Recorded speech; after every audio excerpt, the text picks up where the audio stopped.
जीव को हर समय परमात्मा की याद करना चाहिए। उठते बैठते चलते फिरते नारायण नारायण कहता रहे व्यक्ति, कुछ भी न मंत्र जपे, केवल साल भर वो केवल नारायण को याद करता रहे कि हे नारायण, मैं आपके सिवा किसी को नहीं जानता, मुझे आप भक्ति दी। इतना ही कहने मात्र से नारायण खुश हो जाते हैं और उस जीव के लिए सारी सुविधाजनक चीज़ें प्रदान कर देते हैं। लेकिन कोई करता नहीं है। कोई मंत्र जपता है, कोई पाठ करता है, कोई कीर्तन करता है, कोई मंदिर में जाके एक लोटा जल चढ़ा देता है। उसी प्रकार से उसको फल भी मिलता है। तो फल की प्राप्ति से आदमी वहीं पर गिर जाता है, क्योंकि ये मनुष्य यौन चैतन्य यौन है।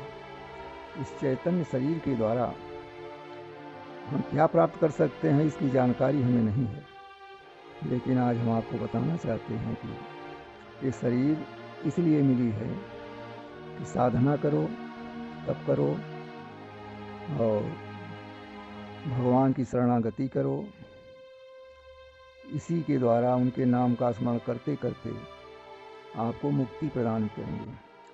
और इस शरीर से अगर भजन नहीं हो सका, शरणागति नहीं हो सकी, तो मुक्ति नहीं मिल पाती है और जीव फिर 84 लाख योनियों में भ्रमण करने लगता है और नरक का वासी होता है। लेकिन ये 4 अक्षर जो नारायण शब्द है, 4 अक्षर का जो बना हुआ ये शब्द है, इस शब्द वेदी बाण से भी कहीं अधिक, करोड़ों गुना अधिक है।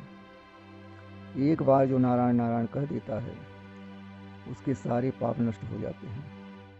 एक बार जो भगवान नारायण का नाम लेता है उसके सारे कष्ट दूर हो जाते हैं। उसकी ख्याति बढ़ने लगती है संसार में। जब इन चीज़ों का अनुभव या बोध होने लगता है तो लोगों के अंदर अभिमान हो जाता है। उस अभिमान से वो गिर जाता है अपने सतमार्ग से। इसीलिए गुरुओं की शरण में जाना पड़ता है। गुरु के द्वारा बताए हुए मार्ग का अनुसरण करने से साधक या भक्त कभी डिग नहीं सकता, और डिगने पर उसे गुरुदेव की कृपा ऐसी रहती है कि उन्हें बचा लेते हैं।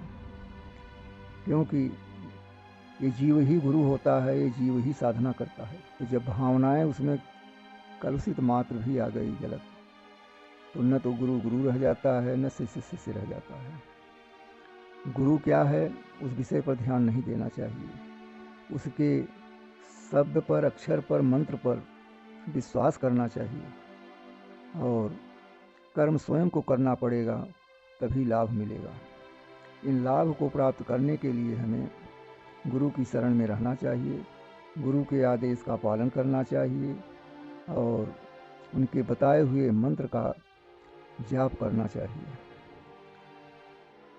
और हर समय, हर घड़ी जब आपको समय मिले तब आप जो है नारायण की भक्ति, नारायण का नाम लेते रहिए कि हे नारायण, मैं आपको भूलूं नहीं और आप मुझे भक्ति प्रदान करते रहिए। इतना ही कहने मात्र से और एक माला जाप करने मात्र से सारी असुविधाएं, सारे दुख, सारे पाप नष्ट हो जाते हैं और अंत में उसे नारायण की कृपा से मुक्ति मिल जाती है।